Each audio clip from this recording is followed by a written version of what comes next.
교회 앞에 있는데 누가 저쪽에서 오면서요, 원로 목사님 이렇게 불러요. 난 누군가, 누굴 부르는 거야 하고 보니까 나더라고요. 이제 원로가 된 지 한 달 가까이 됐습니다. 지난번에 행사 때 오신 여러분 감사하고요. 사람이 습관이 참 무섭습니다. 지금은 저희가 이렇게 지교회가 지교계 세계에 있는데, 과거에는 목동 성전과 신월 성전에서 신월동에 교회가 있었어요. 거기는 멀지 않기 때문에 제가 일부 목동에서 하고 2부는 신월동 가서 하고, 그리고 부지런히 또 오게 되면 3부 예배 이제 중간쯤 들어와서 사회자가 사회를 한참 보고 있을 때 이제 제가 들어옵니다. 바쁘죠. 한 20분 정도, 25분 정도 차를 타고 왔다 갔다 하니까.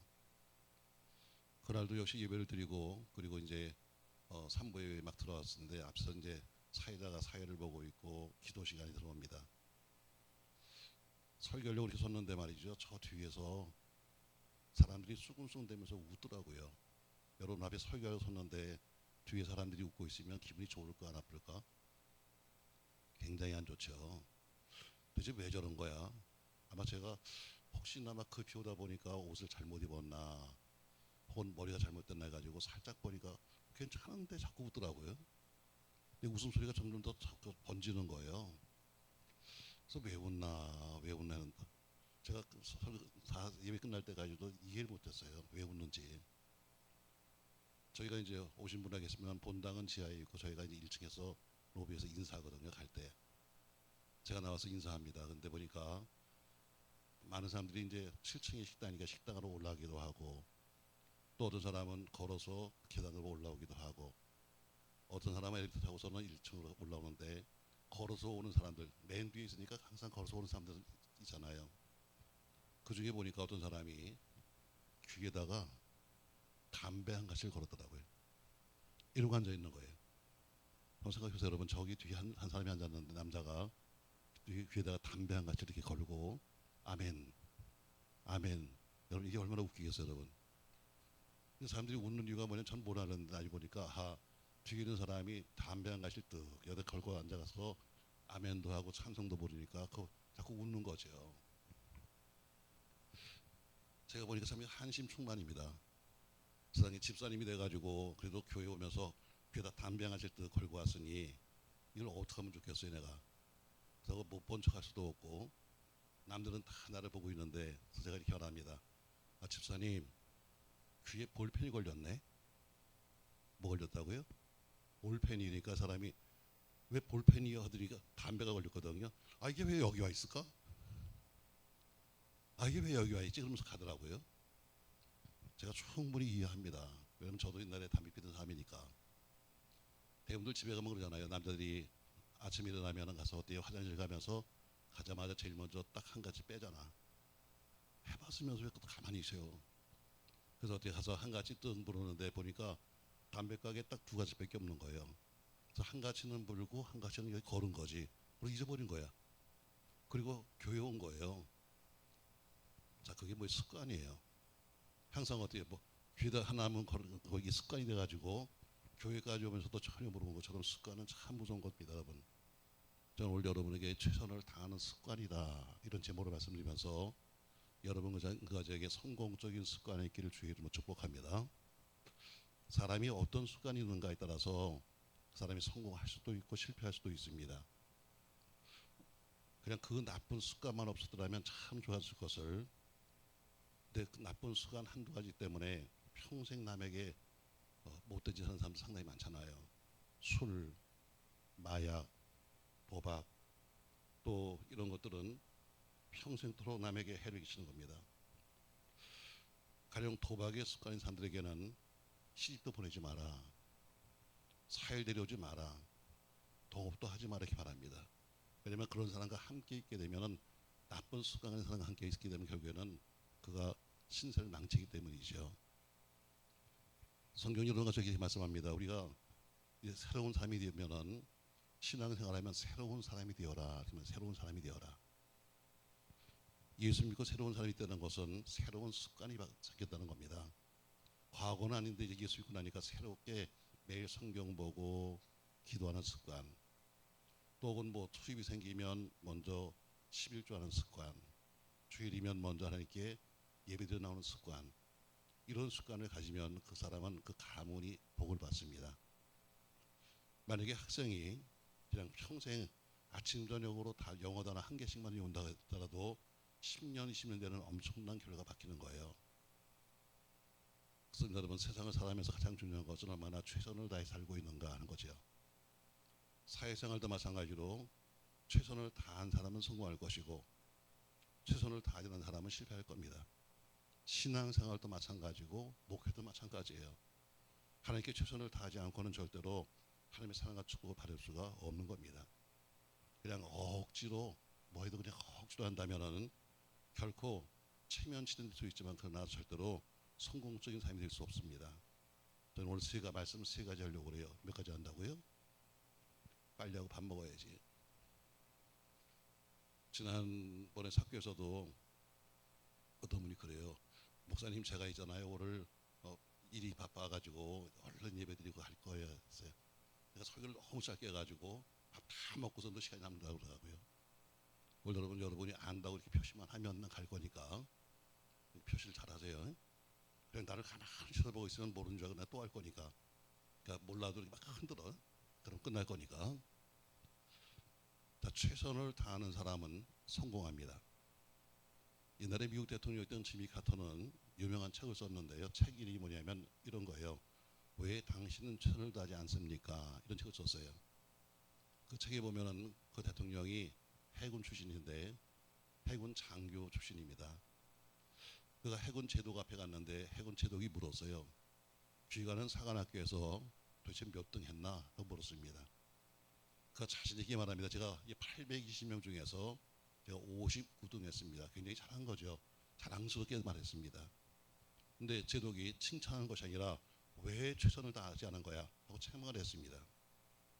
이 말에 자극을 받아가지고 나름대로는 열심히 했음에도 불구하고 왜 최선 다하지 않았냐고 한 그 말 때문에 그런 결국 최선을 다하는 습관을 갖게 되었고 대통령이 되었고 책 이름도 역시 왜 최선을 다하지 않는가 하는 이런 제목을 썼습니다. 카터 대통령은 이렇게 말합니다. 나는 그의 칭찬을 들어본 적이 한 번도 없다.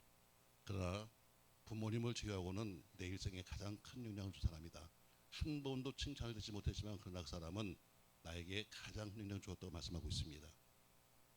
세상에서 낙심하지 않고 조금만 참고도 우리가 최선을 다했더라면 성공하고 정상에 올라갔을 텐데 그냥 하다가 중간쯤 포기했기 때문에 많은 사람이 실패하고 주변에 많은 사람이 쓰러져 있습니다. 뭐 상품 하나 만들어도 조금만 더 좀 연구했더라면 좋았을 것을, 뭘 하나 만들어도 좀 성의를 좀 더 했으면 좋았을 것을, 어느 정도 하고 나서 웬만큼 되면은 그냥 적당히 하려고 하는 그런 생각이 결국에는 현상주의나 혹은 실패로 갈 때가 많습니다. 최선을 다하지 않기 때문에 경쟁에 패배하기도 하고 성공하지 못하는 경우가 많다는 것이죠. 여러분, 똑같은 식당이지만 보세요. 여러분, 같은 동네에 같이 있어도 잘 되는 곳이 있고 안 되는 곳이 있습니다. 똑같은 식당이요, 메뉴가 똑같습니다. 그럼에도 불구하고 더 많은 사람이 가는 곳이 있고 안 가는 곳이 있죠. 뭐 맛집 하죠. 맛집이 뭐 여러분 다른 거 아닙니다. 여러분, 얼만큼 음식 하나에 최선을 다했는가. 비록 하나의 김치라도 얼마나 열심히 최선을 다했는가에 따라서 사람들이 평가하는 거예요. 목회도 마찬가지고 인생도 마찬가지입니다. 주어진 여러분 삶에 최선을 다하십시오. 할렐루야. 어떤 분이 말합니다. 이 처녀청하게 만나서 이 결혼을 준비하는데 남자는 가진 게 아무것도 없는 거예요. 그래서 여자에게 말합니다. 나는 가진 게 아무것도 없어요 하니까 여자가 말해요. 없으면 벌면 되죠. 없으면 벌면 되는 거예요. 난 별 많이 못 배웠습니다. 이제부터 공부하면 되는 거죠. 맞습니다, 여러분. 지나간 것이 문제가 아니라 이제부터라도 얼마만큼 우리가 열심히 하느냐에 따라서 인생이 바뀌는 겁니다. 올림픽에 나가서 금메달을 따면은 평생 연금을 받습니다. 다른 사람보다 조금이라도 더 최선을 다했기 때문에 가능한 거죠. 10초에 10분의 1 앞선 것 때문에 평생 연금을 받는 거예요. 남은 12시까지 공부하는데 1시간만 더 공부한 사람들은 앞으로 그의 인생이 바뀔 거예요. 남들은 자는 시간에 10분을 더 기도하는 사람들은 자신의 인생을 바꿀 수 수 있습니다. 최선을 다하십시오, 여러분. 할렐루야. 목회도 마찬가지, 인생도 마찬가지, 삶도 마찬가지입니다. 왜 안 되냐고 말하지 말고 내가 과연 최선을 다했냐고 스스로 한번 물어보십시오, 여러분. 최선을 다할 때 하나님께도 인정을 받고 삶에도 인정을 받습니다. 제가 부흥회를 쭉 다녀보다 보면요, 유난히 대접을 잘하는 교회가 있어요. 제가 하와이 부흥회 가면은 거기 가면 이제 목사님 한 분이 계신데 정말 그 예배당에 가면요, 그 예배당에 표가 붙어 있는데 표가 뭐냐면은 손님 대접을 풍성하게 하는 교회, 이게 교회 표입니다. 얼마나 손님 많이 오면은 손님을 잘 대접하는 교회가 되자. 예배당도 자기 예배당도 아닙니다. 하와이 원주민들이 쓰고 있는 예배당을 빌렸었는데 교회 표가 손님 대접을 잘하는 교회. 하와이 여러분 얼마나 많은 사람이 오겠어요. 아는 목사, 교단 목사 돼서 수없이 찾아오는데 그 교인 사람들이 얼마나 열심히 그들 대접하는지, 그들이 그렇게 찾아온 손님들한테 전부 다 열심을 다해서 정성껏 대접합니다. 또 관광도 비싸잖아요. 본인은 들어가지 않고 남들은 다 집어넣고 본인은 밖에 서서 기다리면서 그렇게 풍성히 대접합니다. 얼마를 이렇게 내놔도 받지 않습니다. 왜? 우리는 그게 대접하는 것이 우리 교회 특징입니다. 자, 예배 시간에 헌금 바구니가 돌아오기 때문에 헌금 바구니에 더 많은 것을 집어넣습니다. 맞습니다, 여러분. 우리가 하나님께도 최선을 다해야 되고 사람에게도 최선을 다해서 인정받아야 합니다. 여러분 인정받으십시오. 할렐루야. 사람이 인정받는다는 것은 굉장히 행복한 겁니다, 여러분. 어디 가도 남들이 홀대하는 사람이 있는가 하면 어디도 인정하는 사람이 있죠. 자, 아브라함 보세요, 여러분. 아브라함은 손님 대접을 참 잘했습니다. 그래서는 창세기 18장에 보니까 천사를 대접하고 복을 받았다는 내용이 나와요. 천사 3명이 아브라함을 찾아옵니다. 그때 보니까 아브라함이 이렇게 기록되어 있어요. 달려나가서 영접했고 땅에 굽혀 인사했고 발을 씻어드렸고 마음을 즐겁게 해드렸고 고운 밀가루 떡을 만들고 좋은 송아지를 잡아 요리를 하고 포도와 우유를 곁들여 대접했다, 이렇게 말합니다. 자, 손님이 왔는데 달려나가서 그 손님을 영접했다. 또 손님 앞에 땅에 허리를 굽혀서 인사했다. 또 거기는 오른 손님에게 발닦을 물을 줬는데 그는 발을 씻어드렸다. 마음을 즐겁게 해드렸다. 고운 밀가루 떡을 만들어 드렸다. 좋은 송아지를 잡아서 요리해 드렸고 포도와 우유를 곁들여 대접했다, 이렇게 나옵니다. 그리고 그 세 천사가 와서 말하기를 어때요? 앞으로 1년 뒤에 아들을 낳을 거야, 이렇게 응답받습니다. 결국 대접 잘 하고 나서 받은 응답이에요. 창세기 19장에 가면은 아브라함의 조카 롯이 같은 손님을 대접합니다. 근데 거기는 뭐라 써 있는가 하면은 발을 씻고 주무시라, 이렇게 말합니다. 손님이 왔는데 아까 달라요. 아까는 어때요? 달려나가서 영접을 하고 땅에 굽혀 인사를 하고 발을 씻어드렸다, 이렇게 했는데 창세기 19장에서 아브라함의 조카 롯은 손님이 왔는데 발을 씻고 주무라고 물을 주었다. 또 빵을 줬는데 무교병 가장 맛없는 빵을 구워 대접했다, 이렇게 말합니다. 결국 똑같은 대접한 거예요. 근데 아브라함은 대접을 잘하고 나서 어때요? 그는 아들을 낳는 복을 받았고 똑같이 대접했는데 천하게 대접했던 아브라함의 조카 롯은 대접은 했지만 그러나 결국 패가 망신으로 끝나게 말아요. 똑같은 일을 했지만 그러나 얼마나 최선을 다했는가. 우리가 누구한테 선물을 하든 부조를 하든 간에 조금만 더 성의를 보였으면 좋았을 것을 성의 없이 적당히 체면 치대만 하기 때문에 받는 사람도 씁쓸하고 주는 사람도 마음이 개운치 않은 거지요. 남에게 은혜를 입었을 때도 마찬가지로 감사에 슬퍼하지 않거나 배움을 하는 사람은 인간세도 인정을 받지 못하고 자기가 복을 받을 수 없는 겁니다.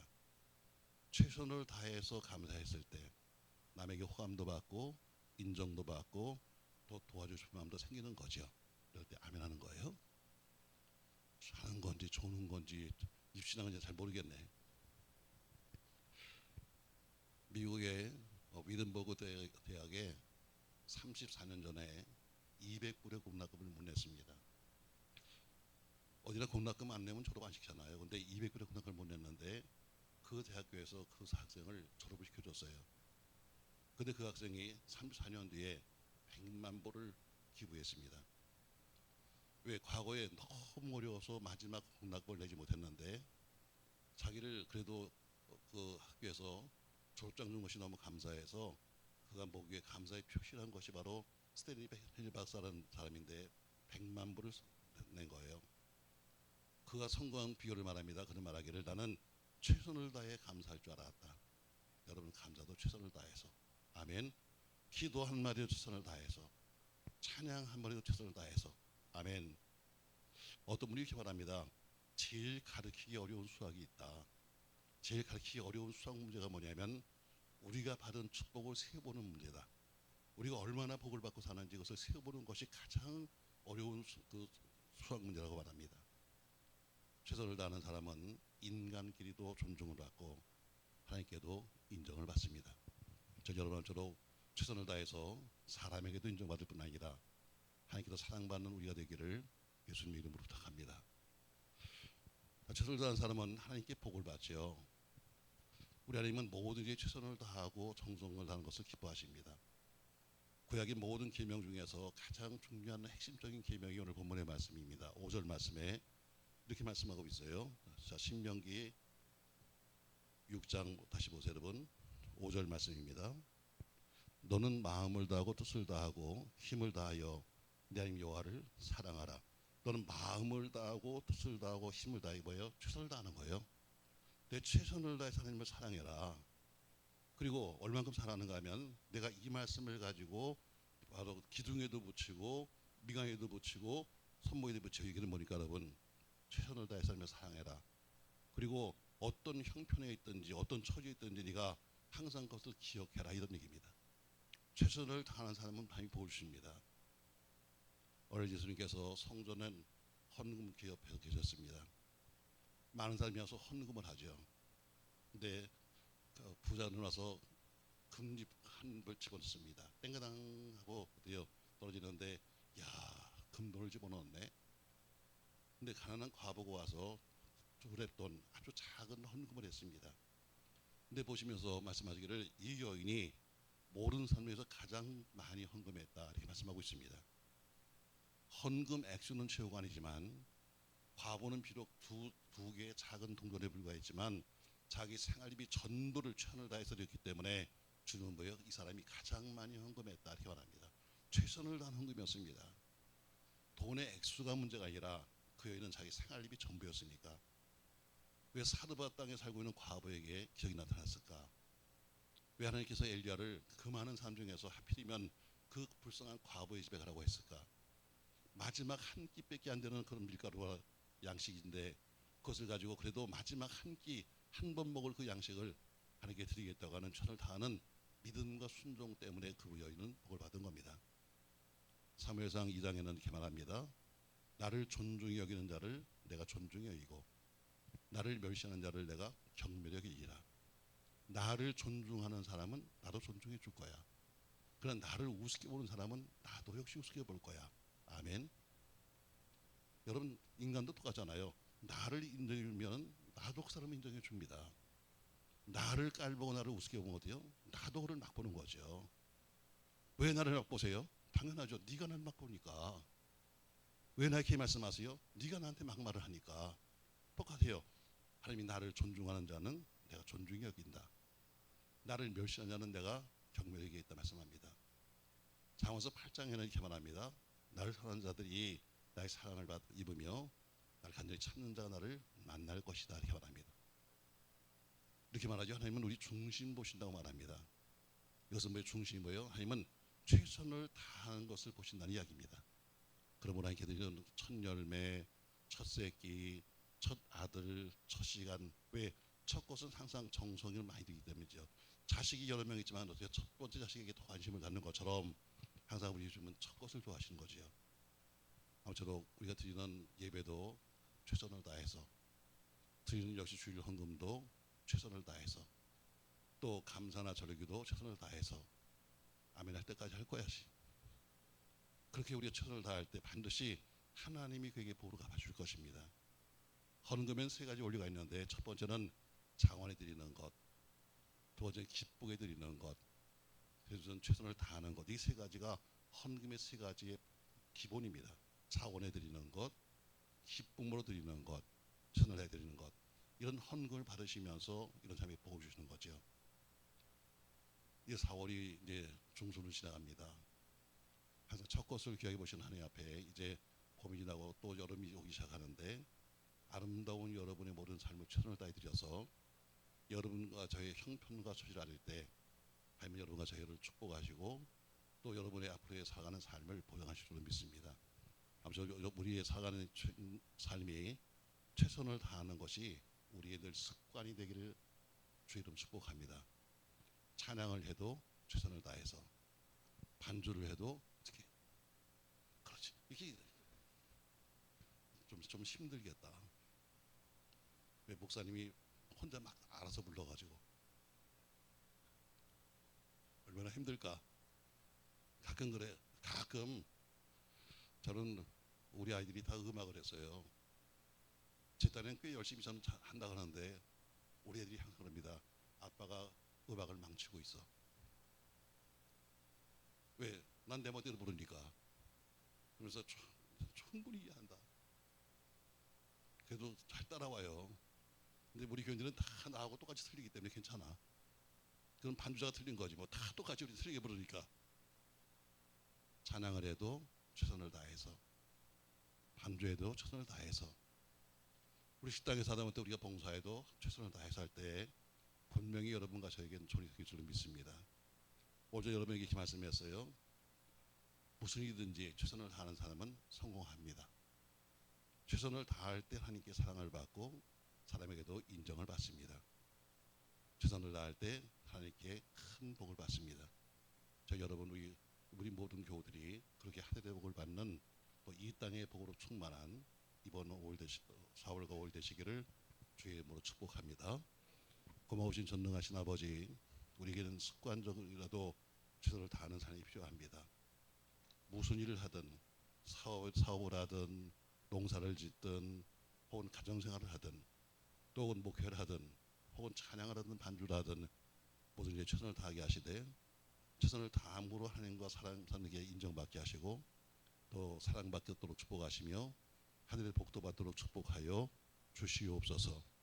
이제 일이 많아지는 때가 가까웠습니다. 아무쪼록 모든 교들이 건강함으로 일할 수 있도록 도와주시고 아름다운 가을을 준비할 수 있도록 축복하여 주시옵소서. 예수님의 이름으로 기도합니다. 아멘.